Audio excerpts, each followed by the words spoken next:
Simplify. Write the answer using radical notation.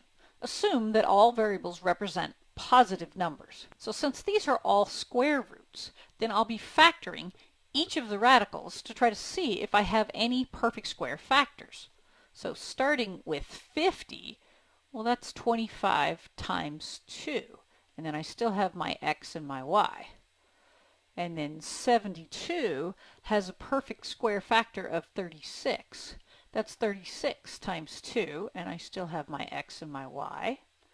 And then 8 has a perfect square factor of 4, and I still have my 2 and my x and my y. Now, you can individually square root across multiplication. So rather than writing that again, I'm going to go ahead and just circle my perfect squares, knowing that I'm individually square rooting those. So the square root of 25 will come out as 5.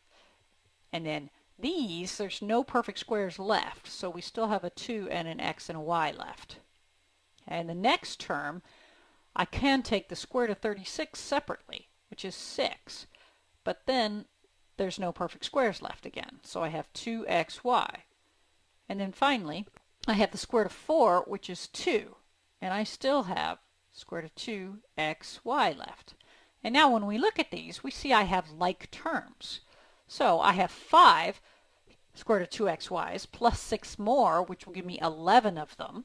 But then I have to take away 2 of them, giving me 9 square root of 2xy.